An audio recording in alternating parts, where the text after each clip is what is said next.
Pemirsa, hari pertama pemberlakuan Perwali nomor 68 tahun 2020 pada Selasa 1 September 2020, petugas melakukan penyusuran di beberapa titik keramaian di Banjarmasin.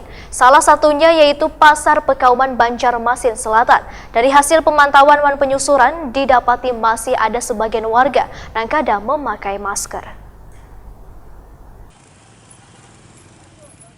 Hari pertama pemberlakuan Perwali nomor 68 tahun 2020 tentang penegakan protokol kesehatan di masa pandemi virus corona di Banjarmasin, Selasa 1 September 2020, petugas melakukan penyusuran di beberapa titik keramaian di Banjarmasin. Salah satunya di pusat perbelanjaan pasar tradisional yaitu Pasar Pekauman Banjarmasin Selatan.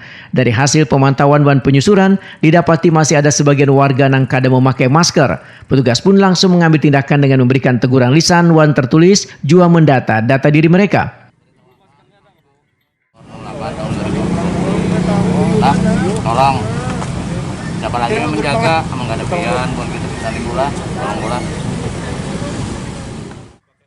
Maki seorang warga Jalan Batua, Petran, Banjarmasin yang kedapatan kadang menggunakan masker, Wahid Takuni Prima TV mengaku bila maskernya tak tinggal di rumah.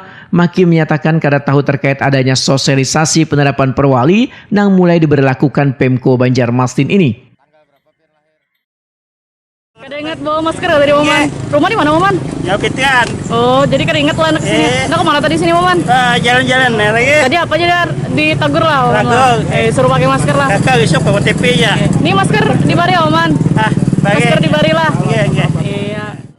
Sementara itu Abdullah wan beberapa warga lainnya yang juga kedapatan petugas kada bawa masker wae melintasi kawasan pasar mengaku hanya ingin ke rumah keluarga nang kada jauh dari tempat tersebut. Pak, kenapa nggak pakai masker, Pak? Tadi ingat. Ini kan sudah ada Pakai aja bangkunya. para kerja barang. Udah kemana, Pian, Pak? Sini aja. Ini kan sudah ada peraturan Perwali, Pak. Sanksi, Pak. Gimana, Pak? Tahu lah, Pak. KTP ibu Bang ada Pian bawa.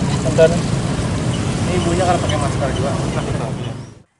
Dari pertama ini, petugas hanya mendata wan memberikan sanksi tertulis juga memberi masker bagi nang kedapatan kada memakai masker.